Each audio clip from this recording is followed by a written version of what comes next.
성령의 열매, 9가지 열매 우리 보고 있습니다. 이제 8번째 온유에 대한 말씀을 나누고자 합니다.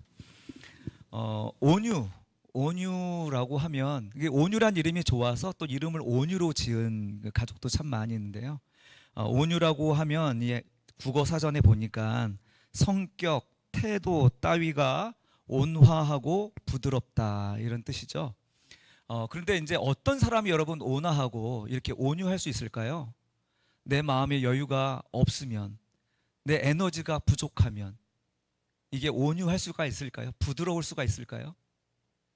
갑자기 남편이 버럭 소리 지르면 뭡니까 지금? 배고프다는 얘기죠 지금. 에너지가 부족하고 에너지가 떨어졌다는 얘기 아닙니까? 괜히 힘이 세서 부르짖는 게 아니라요, 지금 내가 힘이 없고 도움이 필요하기 때문에 예민해진 거 아닙니까? 온유함은요 강한 데서 오는 것입니다. 할렐루야. 우리 그 초원에서 들판에서 예민하게 고개를 왔다 갔다 하면서 쳐다보는 동물들은 대부분 초식 동물들입니다. 그렇죠? 먹으면서도 경계를 늦추지 마야 됩니다.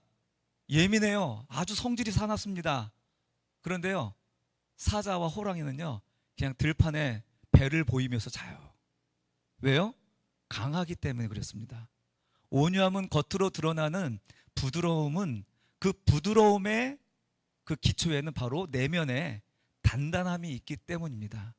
오늘 우리가 내면에 단단함이 없기 때문에 예민하다, 내가 좀 예민해졌다 하면 아이고 내가 좀 세월을 많이 짊어지고 살아가는구나, 아니면 몸이 좀 많이 약해졌구나, 아니면 내가 지금 에너지가 많이 부족하구나, 신경 쓰이는 게 많아지는구나, 이런 거라고 생각하시면 좋을 것 같아요. 화살을 바깥으로 돌리면은 내 손가락만 아프게 되죠. 아마 내 안에 이 부러진 손가락을 가지고 여기저기 찔러봐야 나만 아프잖아요. 내가 건강하고 내가 강해야 되는데 우리가 온유하지 못하면 바로 우리 내면이 건강하지 않기 때문이 아닌가 싶습니다. 오늘 본문에서 이런 성경에서 말하는 온유는 또 어떠한 것인가? 물론 크게 다르지는 않습니다. 방금 말씀드렸던 대로 온유는 내면의 담대함과 내면의 강인함에 있습니다. 그런데 내면의 강인함은 성경에서 어떻게 이야기하는지, 어떤 것이 내면이 강한 것인지를 우리 성경에서 한번 살펴봤으면 좋겠습니다. 마태복음 5장 5절, 여러분 좋아하시는 말씀입니다. 같이 읽겠습니다. 시작. 온유한 자는 복이 있나니 그들이 땅을 기업으로 받을 것이며. 아멘. 할렐루야. 부동산을 받게 됐습니다. 할렐루야. 온유한 자가 땅을 얻게 될 것이다 라고 이야기합니다. 왜 온유한 자가 땅을 얻을까요? 오히려 온유하지 말고 좀 강하게 나가고 좀 강하게 어필해야지 세상에서 이기는 거 아닙니까? 목소리가 큰 놈이 이기는 거잖아요.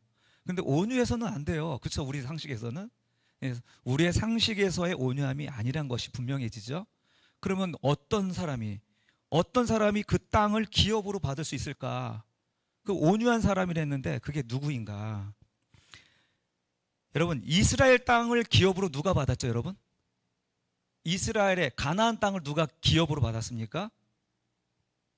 자, 애굽에서 탈출한 성인들이 받았다, 아니면 성인들을 말고 어린아이들이 받았다. 누가 받았죠? 어린아이들이 받았죠. 이집트에서 탈출한 어른들은 못 들어갔어요. 자, 그 기업을 받은 자들이 누구죠? 어린아이들, 20세 이하 어린이들이 광야 생활하다가 그 기업을 얻은 자들이에요. 그 기업을 얻은 자들이 누굽니까? 온유한 자인 것입니다. 그가 온유한 자가 땅을 기업으로 받을 것이요, 바로 20세 이하의 어린이들, 그들이 가나안 땅을 기업으로 얻었습니다. 예수님이 어린아이를 자기 앞에 세워놓고 뭐라고 말씀하십니까? 천국은 이런 자의 것이니라. 천국은 이런 자의, 이 어린아이의 것이니라고 이야기합니다. 여러분, 애굽에서 탈출한 그 어른들과 그리고 가나안으로 들어간 그 어린이의 차이가 무엇이 있을까요? 그 어른은 자기들이 눈을 보고 판단한 것들입니다. 자기들이 눈으로 보고 판단하고 이게 되네 안 되네 말이 많은 세대입니다. 그러나 그 세대들이 광야에서 죽임을 당하죠. 그 실패를 보고 이 20세 이하 어린이들은 그 실패를 보고 눈으로 보고 가는 길이 아니라 주님의 길은 하나님의 말씀을 듣고 순종하며 가는 길이구나. 그 여호수아의 세대가 바로 귀로 듣고 기업을 얻는 세대들이라는 사실입니다. 할렐루야. 이해되시죠? 성경의 온유는 겉으로 부드러운 그런 모습이지만 그 부드러운 내면에는 그 단단함이 있고요. 그 단단함의 출처는 바로 여호와 하나님의 말씀인 것입니다. 우리 인생의 성패 또 승패는 바로 하나님의 말씀이 우리 중심에 있느냐 아니면 내가 중심에 있느냐의 차이인 것 같습니다. 우리 하나님의 나라는 누가 받느냐? 하나님의 말씀을 중심에 두고 순종한 사람이 얻는 땅입니다. 하나님의 뜻을 이룰 수 있는 사람은 그 말씀에 순종한 사람이에요. 그러나 내가 눈으로 보고 내가 판단하고 내가 주인이 되어서 말하는 사람들은요, 하나님의 뜻을 이루지 못합니다. 내가 판단자가 되기 때문에 그렇습니다. 광야에서 이스라엘 백성들이 왜 그렇게 많은 불평을 합니까? 내가 본 바에 의하면 이건 아니야, 이건 이 길이 아니야 라고 불평하는 거죠. 지금 우리가 먹을 음식이 떨어졌어. 우리가 마실 물이 없어. 애굽에서는 우리가 아무리 종로로 타더라도 그 가마 곁에서 고기를 먹었다고 거짓말까지 하잖아요.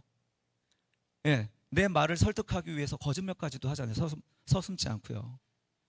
여러분, 우리가 눈으로 보고 살아가는 우리의 세대는 바로 이렇게 이 말로써 하나님의 뜻을 이루지 못하게 되는 일들이 너무나도 많습니다. 성경에 이 온유함에 대해서 이제 하나님의 말씀에 대하여서 귀로 듣고 순종하는 자가 우리에게 온유한 자라는 것을 1차적으로 우리에게 말씀하고 있습니다. 또 여러분, 온유하다고 하면 누가 생각나십니까? 온유하다 하면은 누가 생각나십니까? 네, 모세요, 모세. 얘기해 주시면 저도 되게 편해요. 이제 제가 옆에서 볼 때 사실 되게 무섭습니다. 왜냐면 이제 근육이 이제 자꾸 처지시는 그런 때가 되어서 웃어주시면 저도 한결 가볍게 말씀을 할 수 있을 것 같습니다. 모세가 바로 온유하다라고 성경에서 이야기하고 있죠. 민수기 12장 3절 한번 같이 읽을까요? 이 사람 모세는 온유함이 지면의 모든 사람보다 더하니라, 이렇게 이야기합니다. 사실 모세가 온유한 사람입니까? 우리 모세의 역사를 알잖아요. 모세는 그 이집트 왕자였을 때 자기 동포에 압제당하는 것을 보면서 서슴지 않고 살인을 저질렀던 사람입니다. 그리고 살인을 하고 유기했던 사람입니다. 그런 사람이 어떻게 온유하다고 할 수 있을까요?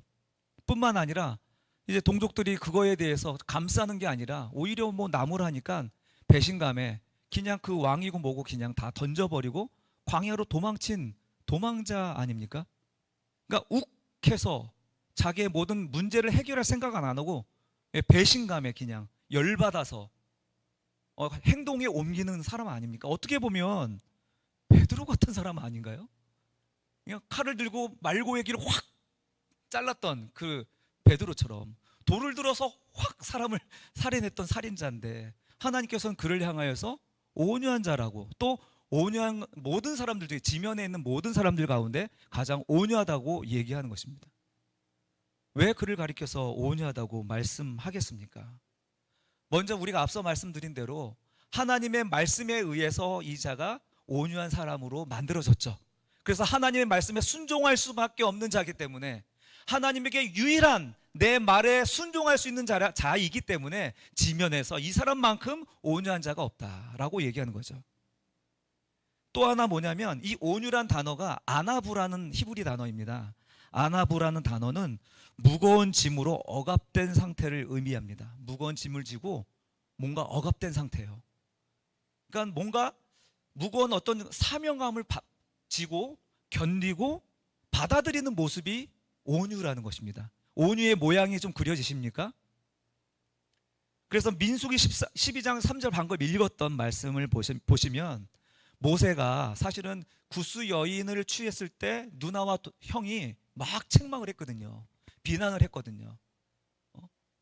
그때 모세가 변명할 수도 있었죠. 변명할 수도 있었고 방어할 수도 있었지만 그는 방어하지 않고 침묵했습니다.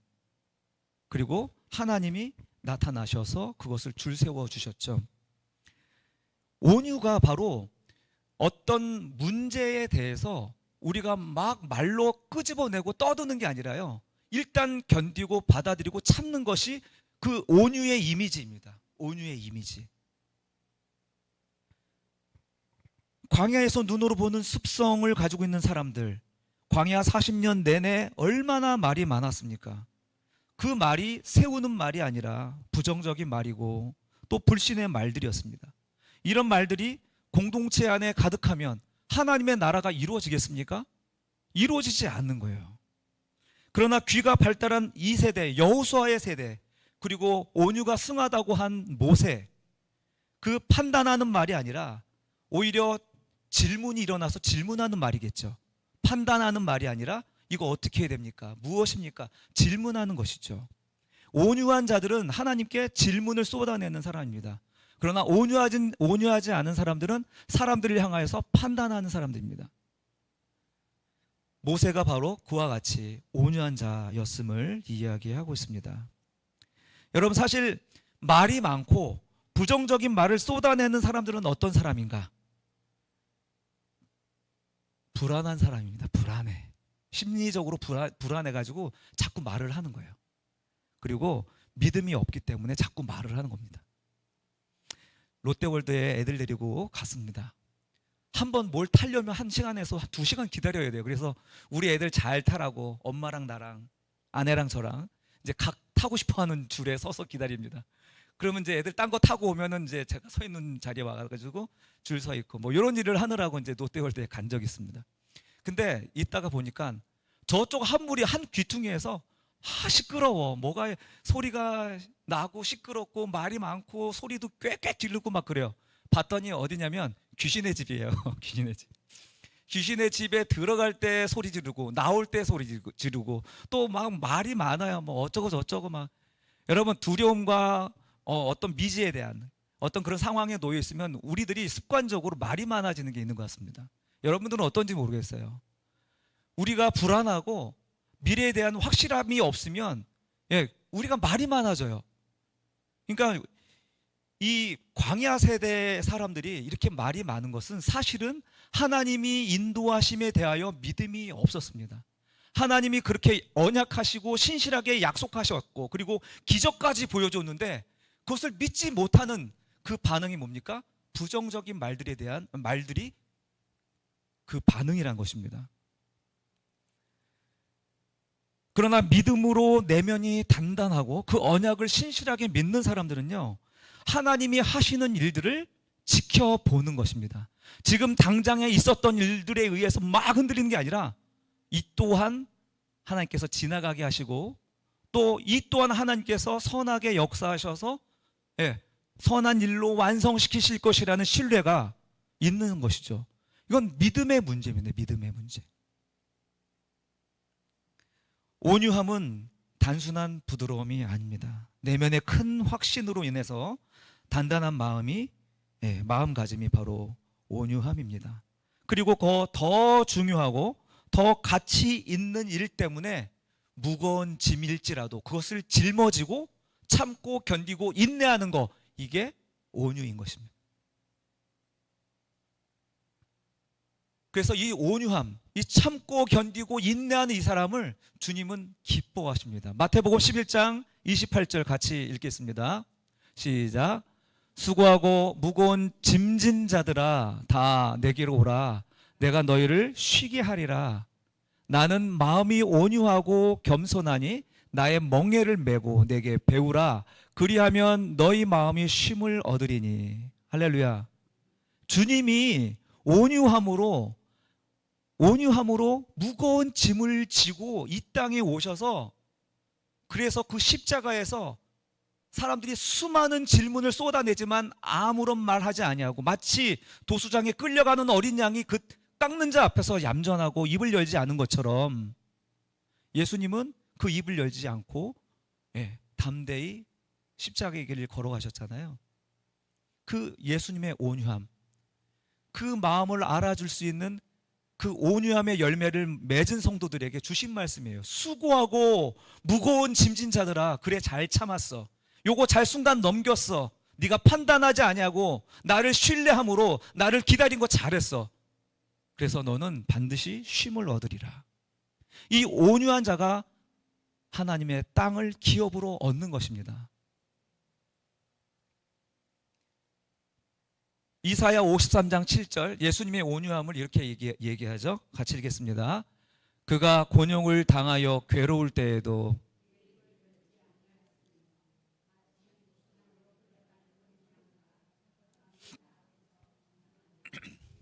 그의 입을 열지 아니하였도다. 왜 그의 입을 열지 않았겠습니까? 분명히 이 길이 죽음의 길이고 고통의 길이고 상상할 수 없는 저주의 길인데 왜 예수님은 여기에 대해서 아무 말 하지 않았을까요? 빌라도 앞에서도 변명하지 않았습니다. 많은 유대 군중들 앞에서도 변명하지 않았습니다. 왜요? 더 중요한 하나님의 뜻을 이루기 위해서였습니다. 더 중요한 하나님의 나라를 이루기 위해서 주님은 그 입을 열지 않았던 것입니다. 그 무거운 짐, 말해도 되는데 말하지 않고 그것을 참고 견디는 인내, 이것이 온유라는 것입니다. 마태복음 26장 53절 한번 볼까요? 시작. 너는 내가 내 아버지께 구하여 지금 12군단 더 되는 천사를 보내시게 할 수 없는 줄로 아느냐? 지금 칼로서 이것을 이 무리들을 물리치려고 했던 제자들에게 향하여서 말씀하시는 거 아니에요? 주님은 하실 수 있어요. 그렇게 하실 수 있는데 능력이 있지만 지금 그 힘을 내가 할 수 있는 힘을 통제하고 있는 것입니다. 통제. 그게 온유입니다. 내가 알고 있는 것을 자랑하고 내가 알고 있는 능력을 자랑하는 게 아니라요. 더 큰 일을 위해서 하나님의 나라와 하나님의 뜻을 이루기 위해서 그 힘을 통제하고 계시는 거예요. 전능하신 그 하나님이 이 땅에 오셔서. 그게 온유입니다.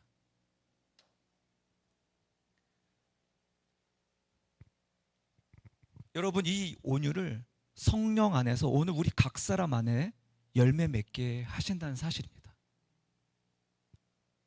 왜냐하면 우리를 통하여서 하나님의 뜻을 이루고 싶기 때문이시죠. 여러분, 우리 교회를 향한 하나님의 뜻이 무엇이겠습니까? 교회를 세우고 이곳이 하나님의 나라가 되고 서로가 유무상통하는 사랑의 공동체가 되는 것이 하나님의 뜻이 아니겠습니까? 주님은 우리에게 그 뜻을 이루게 하시기 위하여서 성령을 통하여 우리 각 사람 마음에 온유를 주신 줄 믿습니다. 그 온유함을 가지고 더 큰 하나님의 뜻을 위하여서 내가 할 수 있는 능력, 내가 알 수 있는 그 지식, 이것들을 통제함으로써 내가 더 많은 말을 할 수 있지만 입도 단속하고 내 행동도 조심하면서 더 큰 하나님의 나라를 이루는 거예요. 어제는 내가 말로 상처를 받았는데 오늘은 내가 상처를 주고 있어요. 우리 교회에서 이제 이런 일들은 더 이상 없었으면 좋겠습니다. 할렐루야. 약속합시다 우리. 이제 나 상처도 주지 말고 상처도 받지 맙시다. 온유함으로 나 자신에 있는 모든 에너지를 통제하고 하나님의 뜻을 이룰 수 있도록, 하나님의 나라를 이룰 수 있도록 우리 교회 안에서 여러분이 헌신해 주시길 바랍니다. 네가 그렇게 얘기했어? 그럼 이렇게 하지 마시고요. 나라도 거기에서 보복하지 아니하고 하나님의 그 더 큰 뜻을 위하여서 예수님께서 자기 십자가를 지고 그 입을 열지 않았던 것처럼 우리 각 사람에게 주신 자기 십자가를 지고 이 온유함으로 교회의 더 큰 뜻을 이루어가는 우리 옥토교회 성도님들 되시기를 주님의 이름으로 축원합니다. 결론입니다. 온유는 겉으로 드러난 부드러움뿐만 아니라 큰 확신으로 인한 내면의 단단함입니다. 내 겉으로 드러나는 불평불만은요, 이제는 이렇게 생각하셔야 돼요. 누가 불평불만하면 아이고 제가 지금 굉장히 힘든가 보다, 어렵구나, 약하구나, 막 세다고 막 하잖아요. 여러분 남편이나 우리 아이들이 보면은 센 척하면 사실은 그때가 지금 가장 힘들다는 사인입니다. 그러니까 막 이러지 마시고요. 아, 지금 남편이 지금 되게 힘들구나, 예민하구나, 이렇게 인식해 주세요. 마찬가지입니다. 공동체 안에서도 예, 지금 힘들다고 얘기하고 센 척하고 말을 막 하는 그 사람 마음속에 뭔가 지금 힘든 게 있는 거예요. 그러니까 그것을 헤아려 주시면서 예, 모든 판단을 하나님께 맡기고 그분의 뜻을 따름으로 하나님의 나라를 이룰 수 있는 우리 공동체가 되기를 주님의 이름으로 축원합니다.